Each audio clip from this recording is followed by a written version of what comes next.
کرنا ہے۔ پہلا سوال ہے کہ اب ایک چوروں اور ڈاکوں کی کوئی ہمیں تفریق تک کو پتہ چلے کہ اس ملک میں چور اور ڈاکو اور شریف آدمی، اچھے اور برے کی تمیز کا آج تک ہمیں نہیں پتہ چل سکا۔ جب یہ پچھلے دنوں 2017 سے یہ شروع کام ہو گیا تھا، 16 سے ہی بلکہ نواز شریف صاحب کے خلاف، تو میں نے قومی اسمبلی میں یہ بات کی تھی۔ میں نے کہا بات ہے کہ یہ وہی نواز شریف ہے جس کو آپ نے پہلے جنرل پرویز مشرف کا طیارہ گرا رہا تھا اور ایک بہت بڑا قومی مجرم، بہت بڑا لٹیرا، بہت بڑا ایک دہشت گرد آپ نے بنا کے قوم کے سامنے پیش کیا، اور اس نواز شریف کو آپ نے جیل میں ڈالا، سزائیں دیں، آخر اس کے ساتھ مکا کیا، اس کو این آر او دیا اور 10 سال کے لیے وہ چلا گیا۔ 10 سال بعد وہی شخص، وہی دہشت گرد، وہی جو آرمی چیف کا طیارہ گرانے والا، وہ قومی مجرم، وہ آ کے ملک کا وزیر اعظم بنا۔ آپ نے آصف زرداری پہ 7 سال جیل میں رکھا، دنیا کا بدنام زمانہ، دنیا کی کرپشن، دنیا کی لوٹ مار، دنیا کا لٹیرا سرے میل، وہ ساری گینگ، آصف زرداری اتنا بڑا لٹیرا، 7 سال کا مجرم 7 سال بعد رہا ہوتا ہے، وہ صدر پاکستان بنتا ہے۔ اس کے بعد پھر یہ فارمولا کہ نواز شریف نے وہ میمو گیٹس ہوں، وہ ڈان لیکس ہوں، ملک دشمن، اس نے مودی کے ساتھ دوستی لگائی، اس نے افواج پاکستان کے خلاف سازش کی، اس نے جندال کے ساتھ بیٹھ کے افغانستان میں سکریپ کا سودا کیا، راستے میں اس کی گاڑیاں بارڈر پہ پکڑی گئیں، ان کو بڑا کچھ کیا، اور اس کے بھائی کے اوپر شہباز شریف، اس کی بیٹی، ان کے بھتیجے، سب قومی مجرم ڈکلیئر ہوئے، جنہوں نے اساس اداروں کے قومی راز امریکن کو دیے، مودی کو دیے، ان کی نواسی کی شادی میں اس نے شرکت کی، اس کو، اور اربوں کا وہ مجرم ہے۔ اب اس کو آپ پکڑ لیتے ہیں، اچانک وہ مجرم، اس کی سپریم کورٹ بیٹھتی ہے، سزائیں ہو جاتی ہیں، نائل ہو جاتے ہیں، وہ بیمار ہوتا ہے، اس کو ماضی کی طرح بھگا دیتے ہو۔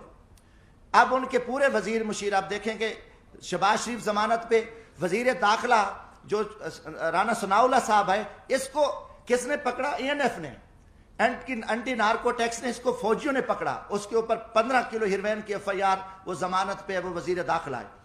یہ سارے پکڑے گئے، مجرم تھے۔ مجرموں کے بعد آپ دیکھیں 3.5 سال بعد یہ سارے مجرم پاک ہو گئے، ساری چیزیں ختم ہو گئیں، اچانک مکا ہوتا ہے، اچانک سودے بازی ہوتی ہے، اچانک عدم اعتماد آ جاتا ہے، اور وہ سارے چور لٹیرے جو افواج پاکستان کے خلاف گالیاں دینے والے، قومی راز دینے والے، پاکستان کو لوٹنے والے، وہ گینگز آ کے وہ وزیر اعظم بھی بن جاتا ہے، شہباز شریف، اس کی پوری ٹیم بھی آ جاتی ہے، اب نواز شریف بھی پاک ہے۔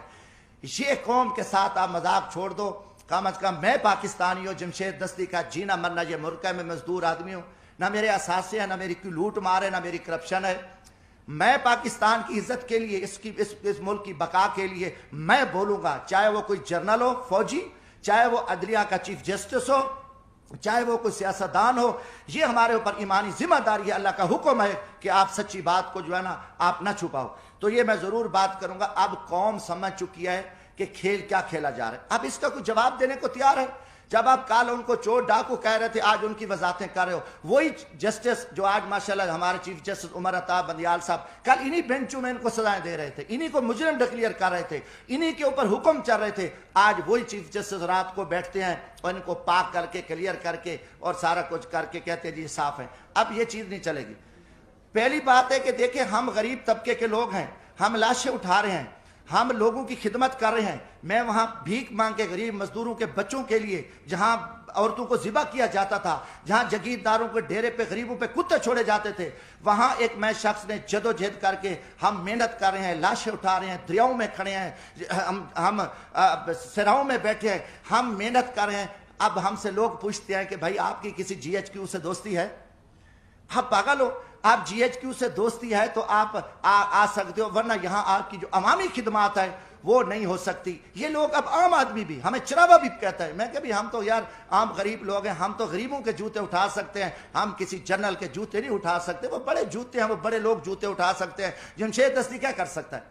آج آپ نے سیاست کو تباہ کر کے رکھ دیا۔ آج وہ پیپلز پارٹی، وہ بھٹو کا نظریہ تھا، آج آصف زرداری اسٹیبلشمنٹ کے آگے لیٹا ہوا ہے۔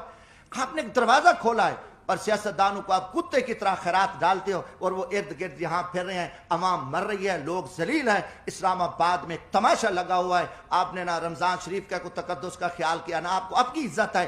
آپ ایک اقتدار کے حوث کے پجاری ہیں، آپ ایک فرعونیت میں بیٹھ کے آپ پورے نظام کو تہس تہس کر دو، اٹھا دو، مار دو، جو کچھ کر دو، کوئی آپ کے سامنے بات نہیں کہا۔ ہم بولیں گے، ہم ضرور بولیں گے۔ ہم نہ کسی جنرل کے سے ڈرتے ہیں، نہ میں کسی سپریم کورٹ سے ڈرتا ہوں، میں اللہ کی ذات سے ڈرتا ہوں۔ ہم انشاءاللہ اس ملک کی بقا کے جہاں بھی ہمیں موقع ملا، آج بھی میرا دل زخمی تھا، کافی دنوں سے ایک جھوٹ چل رہا ہے، میڈیا کو بھی پہ بھی تماشا لگا ہوا ہے۔ کوئی کتنے لوگ میڈیا کے تھے جو کل کیا تھے، آج بیچارے کہاں کھڑے ہیں، کس مجبوری کے تحت کھڑے ہیں، کیا کیا معاملات ہیں، مگر قوم سمجھ چکی ہے، قوم جان چکی ہے۔ گزارش ہے میرے بھائیوں، حالات بڑے تنگ ہیں ملک کے۔ پاکستان ایک خوفناک خانہ جنگی کی حالت میں آ چکا ہے۔ ان کے آگے سب کچھ پڑا ہے، ان کے آگے اختیارات بھی ہیں، ان کی ٹیبل پہ کھانے ہزاروں چیزیں ہیں، سب کچھ پڑا ہے، مگر ان کو زمینی حقائق کا پتہ نہیں ہے۔ لوگوں کے آنکھوں میں خون نکل رہا ہے، ہر طرف ملک مہنگائی، بے روزگاری، لوٹ مار، نا انصافی، ہر پھنس چکا ہے۔ میں ایک زمین میں دیکھو، لیڈر بنتے نہیں ہوتے، لیڈر پیدا ہوتے ہیں۔ آپ جب جی ایچ کیو سے لیڈر بنا کے قوم پہ مسلط کرو گے تو یہ تباہی کریں گے۔ انہیں عوام میں کیا جا کے کرنا ہے؟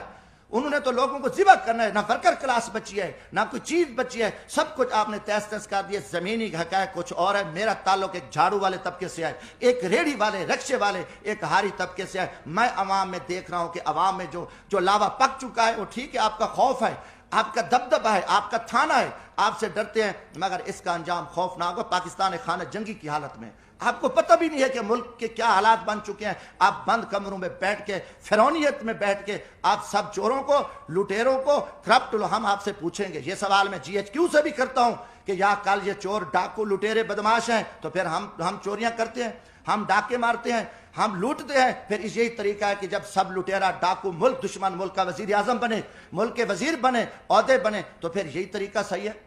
اب عوام کو، عوامی لوگوں کو، عوامی نمائندوں کو آپ ذبح کر کے آپ نے گیٹ نمبر 4 کھول کے پوری قوم کو ذلت اور رسوائی کے سامنے کھڑا ہے۔ ہم اس نظام کو نہیں مانتے۔ آپ جتنے چھپے رہو، آپ اس ٹائم بے نقاب ہو، قوم آپ سے سوال کرتی ہے۔ جمشید دستی پوری قوم کا نمائندہ ہے۔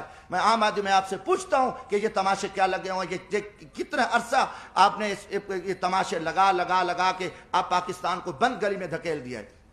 دوسری چیز ہے، میں کسی کا وکیل نہیں ہوں۔ جس طریقے سے آپ نے اس وقت